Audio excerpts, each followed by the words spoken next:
इस समय भारत और बांग्लादेश का मुद्दा बहुत ज़्यादा गर्मा रखा है। जैसा कि आप लोगों को पता ही होगा कि जो बांग्लादेश के मौजूदा प्रधानमंत्री हो रखे हैं यूनस यूनस जो थे ना, वो पहले ना इंडिया आना चाहते थे और उसके बाद ये चाइना की विजिट पे जाना चाहते थे। तो इंडिया ने सफा सफा मना कर दिया था कि भैया आप रहने दो, आप वहीं पे चले जाओ।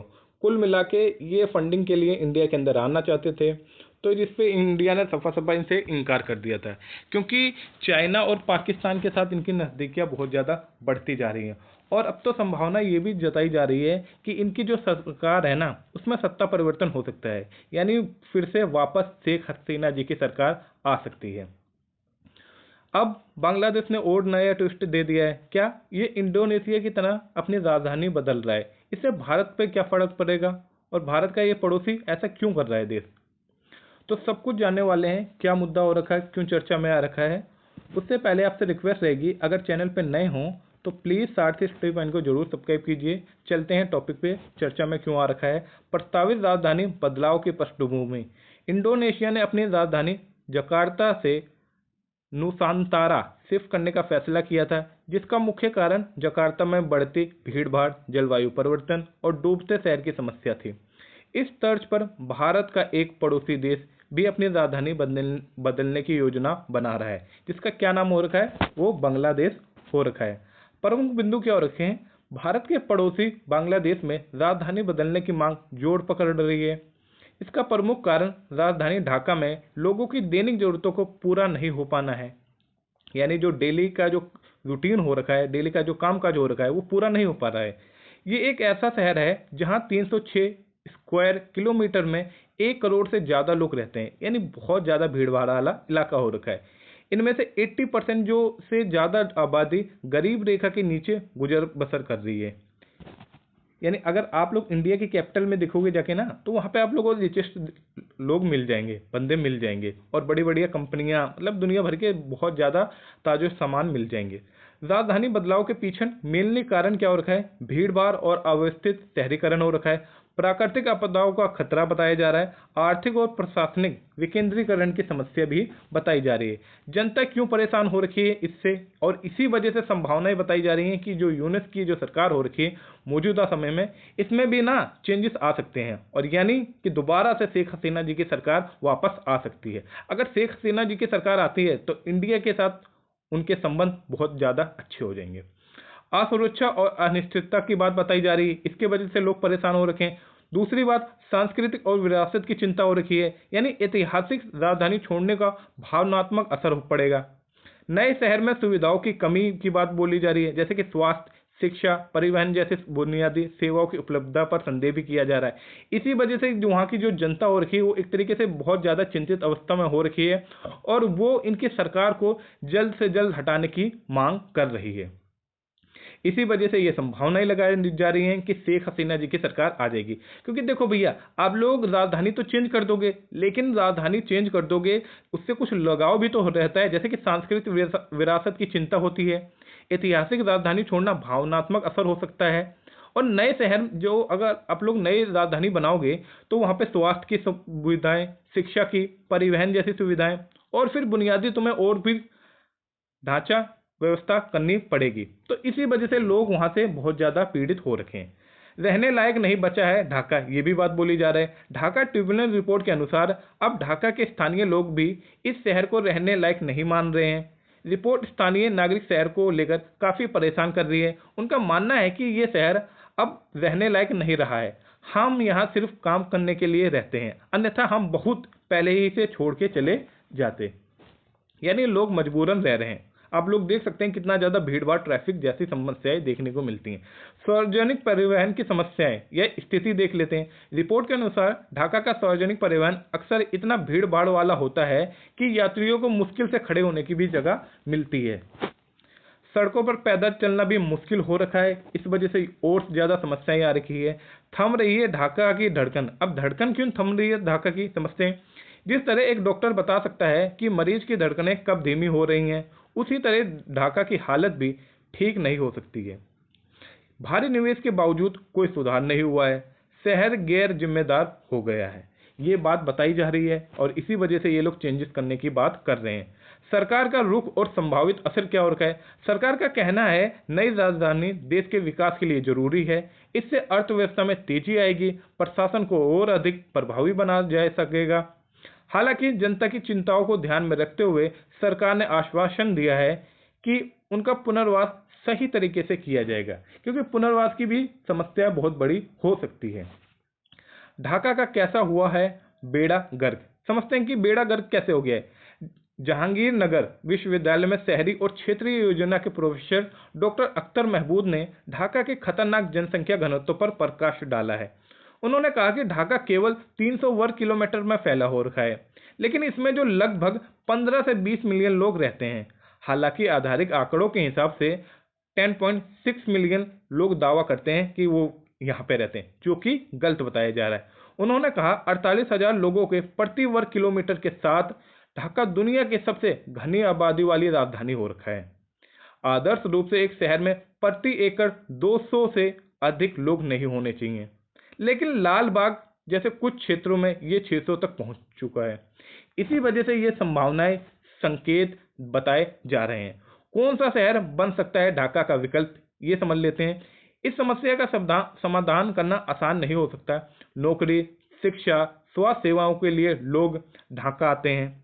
बांग्लादेश जैसे देश के लिए राजधानी को स्थानांतरित करना महंगा भी हो सकता है, लेकिन सेवाओं का विकेंद्रीकरण एक प्रभावी समाधान हो सकता है। क्योंकि अगर आप लोग कहीं नई राजधानी बनाओगे तो वहां पे क्या आप लोगों को, क्योंकि राजधानी में सारे चीज कर्मकांड होते रहते हैं। जैसे कि दिल्ली में आप लोगों को सारे न्यायपालिका सर्वोच्च न्यायालय वहीं पे मिल जाएगा, फिर संसद वहीं पे मिल जाएगी। यानी जो जितने बड़े बड़े सारे काम होते हैं ना, वो सब मेन राजधानी ही से होते हैं। तो इसके लिए ना काफी खर्च करना पड़ सकता है। कुछ देशों ने विभिन्न कारणों से हाल ही में अपनी राजधानियां बदली है, जैसे कि इंडोनेशिया ने। पुरानी राजधानी इसकी हुआ करती थी जकार्ता, और नई राजधानी क्या हो गई, नूसन हो गई है। बदलाव का कारण वही था, बढ़ती भीड़ थी, ट्रैफिक जाम था और बाढ़ का खतरा की ये संभावना बताई थी। मिस्र ने भी अपनी राजधानी बदली थी। पुरानी राजधानी इसकी हुआ करती थी काहिरा, अब नई राजधानी जो हो रखी है उसका नाम क्या हो रखा है, न्यू एडमिनिस्ट्रेटिव कैपिटल। यानी अभी आधिकारिक नाम तय नहीं हुआ है इसका। बदलाव का कारण वही सेम हो रखे थे। म्यांमार ने भी अपनी राजधानी बदली थी। पुरानी हुआ करती थी यंगून, लेकिन नई राजधानी क्या हो रखी, नेपिडा। ये दोस्तों याद रखनी है, क्योंकि एग्जाम में पूछ लेता है। कजाकिस्तान की पुरानी राजधानी क्या होती थी, अल माटी, लेकिन नई राजधानी क्या हो रखी है, अस्ताना हो रखी है। और इसके भी वही कारण हो रखे थे, भौगोलिक और प्रशासनिक संतुलन बनाना। ब्राजील पुराना मामला लेकिन महत्वपूर्ण हो सकता है। पुरानी राजधानी इसकी भी रियो डी जेनेरियो हुआ करती थी। अब नई राजधानी की बात करें तो ब्रासिलिया 1960 में इसकी भी बदली गई थी। कारण सेम वही बताए गए हैं। भारत की राजधानी परिवर्तन का इतिहास भी देखें तो भारत में भी राजधानी परिवर्तित हुई थी। 1772 से 1911 के बीच में जो इंडिया की राजधानी हुआ करती थी वो कोलकाता हुआ करती थी, जब ब्रिटिश भारत की जो राजधानी थी। 1911 में दिल्ली को ब्रिटिश भारत की नई राजधानी घोषित कर दिया गया। फिर 1931 में नई दिल्ली का उद्घाटन हुआ और इसे आधिकारिक रूप से राजधानी का बना दिया गया, इसे दिल्ली को। कोलकाता से दिल्ली 1911 का परिवर्तन कैसा हुआ था। ब्रिटिश भारत की राजधानी का परिवर्तन, पुरानी राजधानी कोलकाता 1772 से 1911 तक रही। नई राजधानी वर्तमान में जो कि दिल्ली हो रखी है 1911 में बन गई थी। बदलाव का कारण बताया जा रहा था कि लोग कोलकाता में बढ़ते स्वतंत्रता आंदोलन और विरोध प्रदर्शन होते थे, क्योंकि बहुत ज्यादा क्रांतिकारी वहीं पे उत्पन्न होते थे और बहुत ज्यादा युद्ध, मतलब जो समस्याएं खड़ी करते थे ना अंग्रेजों के लिए, वो सबसे ज्यादा कोलकाता ही से की जाती थी। दिल्ली को भारत के केंद्र में स्थित होने के कारण अधिक रणनीतिक और प्रशासनिक रूप से अनुकूल माना गया। ब्रिटिश शासकों का मानना था कि दिल्ली की ऐतिहासिक रूप से भारत की सत्ता का केंद्र रही है।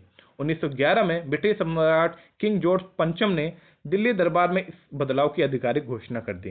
क्योंकि जैसा कि आप लोगों को पता ही होगा, चाहे वो मुगल का दौर हो, मुगल के भी दौर में देखोगे जो मेन राजधानी थी वो दिल्ली ही से शासन किया जाता था, जितने भी आपके मुगल शासक हुए थे।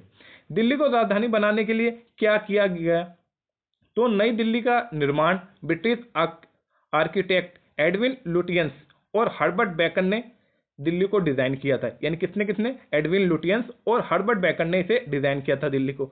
1931 में नई दिल्ली का उद्घाटन हुआ और इसे भारत की आधिकारिक राजधानी घोषित कर दिया।